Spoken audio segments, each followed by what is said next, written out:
বন্ধুরা কেমন আছেন সবাই? আশা করি সবাই ভালো আছেন। সবাইকে সুব্রত লার্নিং পয়েন্টের গণিত ক্লাসে স্বাগতম। আজকে আমি ভগ্নাংশ থেকে কিছু অঙ্ক করাবো যেগুলো চাকরি পরীক্ষায় খুবই গুরুত্বপূর্ণ। তো চলুন শুরু করা যাক। এখানে 1 নম্বর অঙ্কটিতে বলা হচ্ছে একটি ভগ্নাংশে হর ও লবের সমষ্টি 7। লবের সাথে 1 যোগ করলে হরের সমান হবে। ভগ্নাংশটি কত? এখানে আমাদের ভগ্নাংশ বের করতে হচ্ছে, আর যে কোনো ভগ্নাংশ লব এবং হরের সমন্বয়ে গঠিত। কিন্তু এখানে হর ও লবের সমষ্টি 7 দেওয়া আছে, কিন্তু হর ও লব কত এটা আমাদের দেওয়া না। যেহেতু দুটি অজানা রাশির হর ও লব, এজন্য আমরা ধরে নেব হর ও লব। ধরি ভগ্নাংশটি হর এ ও লব বি। এখানে আমাদের প্রথম লাইনে বলা হচ্ছে ভগ্নাংশটি হর ও লবের সমষ্টি। সমষ্টি মানে যোগফল, সমষ্টির 7 দেওয়া। তাহলে আমরা প্রশ্ন মতে লিখতে পারি, প্রশ্ন মতে হর এ লব বি সমান সমান 7, কারণ এখানে হর ও লবের সমষ্টি 7 দেওয়া আছে। এবার এটাকে আমরা সমীকরণ অঙ্কে এর মানটা বের করব। সমীকরণ নিয়মে 7 বিয়োগ বি। এখানে বি যেহেতু যোগ আকার আছে, এখানে বি ডান পাশে গিয়ে বিয়োগ হয়ে যাবে। তাহলে এ সমান 7 বিয়োগ বি। অতএব ভগ্নাংশটি সমান লব বা হর। এখানে লব আমরা পেয়েছি বি, তাহলে লব সমান বি। আর হর এর মান পেয়েছি 7 বিয়োগ বি, তাহলে এ সমান লেখা যায় 7 বিয়োগ বি। আবার আমরা প্রশ্নে খেয়াল করি, এখানে বলছে লবের সাথে 1 যোগ করলে হরের সমান হবে। অর্থাৎ লব বি এর সাথে যদি আমরা 1 যোগ করি তাহলে এটি হরের সমান হবে, অর্থাৎ হর 7 বিয়োগ বি এর সমান হবে। তাহলে আমরা লিখতে পারি আবার শর্ত মতে লব বি এর সাথে 1 যোগ বি যোগ 1 সমান সমান এটি হরের সমান হবে, সমান সমান 7 7 বিয়োগ বি। এখান থেকে আমরা এই সমীকরণটি সমাধান করে বি এর মান বের করব। বা এখানে যেহেতু বি এর মান বের করতে হবে, এজন্য বি এর সাথে এখানে যেহেতু 1 যোগ আছে এটি ডান পাশে নিয়ে নেব। বি এর সাথে 1 যোগ আকার আছে, এখানে গিয়ে বিয়োগ হয়ে গেছে। আবার ডান পাশে সাথে সাথে বিয়োগ আকার আছে, এটি আমি বাম পাশে আনবো। একটা যেহেতু ডান পাশে বিয়োগ আকার আছে, বাম পাশে এসে যোগ হয়ে যাবে। আর বাকি দুটি বাম পাশের বি এবং ডান পাশের 7 যার জায়গায় জায়গায় আছে, এই জন্য এটি বুঝলে মানে কোনো চিহ্নে কোনো পরিবর্তন হবে না। এখান থেকে বি যোগ বি, দুইটা বি এবং 7 থেকে যদি 1 বিয়োগ করি তাহলে 6। আমার এখানে বি এর সাথে 2 গুণাকার আছে, সংখ্যা এবং অক্ষর যদি পাশাপাশি থাকে তাহলে এটি গুণাকারে থাকে। বি এর সাথে 2 যত গুণাকার আছে তাহলে ডান পাশে গিয়ে ভাগ হবে। তাহলে বি সমান হবে 6 ভাগ 2। এখন 6কে যদি আমরা 2 দিয়ে ভাগ করি তাহলে দাঁড়ায় বি সমান 3। তাহলে আমরা লিখতে পারি ভগ্নাংশের লব, অতএব ভগ্নাংশের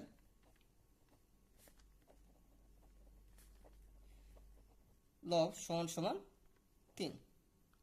যেহেতু আমাদের ভগ্নাংশের হর পেয়েছি 7 বিয়োগ বি, তাহলে হবে ভগ্নাংশের হর সমান সমান 7 বিয়োগ বি। এখানে বি এর মান যেহেতু 3, তাহলে হর হবে 7 বিয়োগ 3 সমান সমান 4। আবার আমরা প্রশ্নে খেয়াল করি, প্রশ্ন আমাদের ভগ্নাংশটি বের করতে বলছে, অর্থাৎ আমাদের ভগ্নাংশ লব এবং হরের মান প্রথমে বের করে এরপর ভগ্নাংশটি বের করতে বলছে। তাহলে ভগ্নাংশটি হবে সমান সমান উপরে লব, লবের মান পেয়েছি 3, নিচে হর, হরের মান পেয়েছি 4। তাহলে ভগ্নাংশটি হবে 4/3। আশা করি সবাই বুঝতে পারছেন। কারো কোথাও বুঝতে অসুবিধা হলে কমেন্ট বক্সে জানাবেন। আর আমাদের ভিডিওটি যে যেখান থেকে দেখছেন, যদি ইউটিউবটা দেখেন তাহলে চ্যানেলটি সাবস্ক্রাইব করে দেবেন, ফেসবুক থেকে দেখলে পেজটি ফলো করে দেবেন। এখন আমরা 2 নম্বর অঙ্ক করবো। 2 নম্বর অঙ্কটিতে বলা হচ্ছে একটি প্রকৃত ভগ্নাংশের লব ও হরের সমষ্টি 7, এদের অন্তর্ফল 3, ভগ্নাংশটি কত? এখানে বলা দিছে লব হরের সমষ্টি, সমষ্টি মানে যোগফল। আবার বলছে অন্তর্ফল, অন্তর্ফল মানে বিয়োগফল। বলছে ভগ্নাংশটি কত। এটাও আগেরটার মতো লব ও হর বের করে আমাদের ভগ্নাংশ বের করতে হবে। যেহেতু লব ও হর কত আমরা জানি না এবং দুটি অজানা রাশি, এই জন্য আমরা ধরবো ভগ্নাংশটি লব এ এবং ভগ্নাংশটি হর বি। এখানে আরেকটা জিনিস বলে রাখা ভালো, যেহেতু এখানে বলে দিচ্ছে প্রকৃত ভগ্নাংশ, আর আমাদের প্রকৃত ভগ্নাংশের লব ছোট হয় ও হর বড় হয়, এই জন্য সবসময় আমাদের প্রকৃত ভগ্নাংশ এখানে প্রকৃত ভগ্নাংশের এই জন্য আমাদের প্রকৃত ভগ্নাংশে হর লব থেকে বড় হবে, তাহলে বি এ থেকে বড় হবে। আমরা আবার প্রশ্ন একটু খেয়াল করি, বলছে লব হরের সমষ্টি 7 এবং অন্তর্ফল 3। তাহলে আমরা লিখতে পারি হর যোগ লব এবং হর বিয়োগ লব।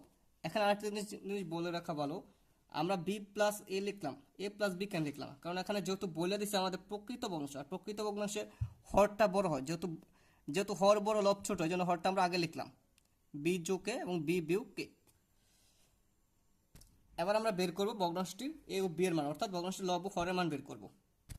যেহেতু এখানে সমষ্টি 7, অন্তর্ফল 3 দেওয়া আছে, তাহলে আমরা লিখতে পারি প্রশ্ন মত বি প্লাস এ ইকুয়াল 7, বি মাইনাস এ ইকুয়াল 3। আমরা 1 ও 2 নং যোগ করব, যোগ করলে আমরা বি এর মান পাবো, এবং 1 থেকে 2 নং বিয়োগ করলে এর মান পাবো।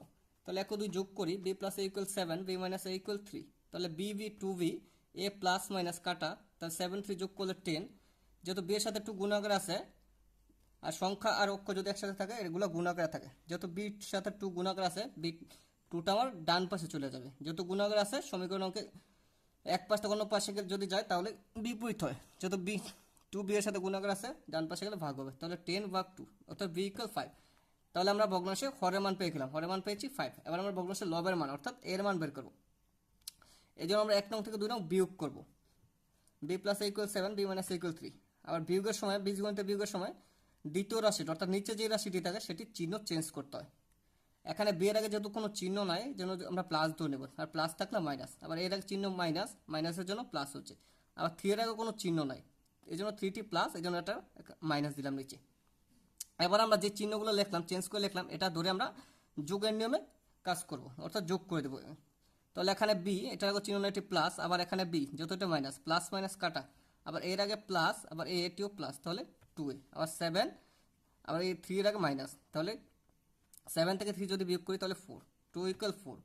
তাহলে আমার এখান থেকে বের করতে হবে এর মান, এর সাথে 2 গুণাকার আছে, এটি যদি আমার বাম পাশে চলে যায় তাহলে এটি ভাগ হবে, তাহলে 4 এর সাথে 2 ভাগ করলে 2, তাহলে ইকুয়াল 2। তাহলে আমরা এবার লবও পেয়ে গেলাম 2, যেহেতু প্রকৃত ভগ্নাংশ বের করতে বলছে অর্থাৎ লব বা খর, তাহলে আমরা লিখতে পারি ভগ্নাংশটি 2/5। আশা করি সবাই বুঝতে পারছেন, কারো কোথায় বুঝতে অসুবিধা হলে কমেন্ট বক্সে জানাতে পারেন।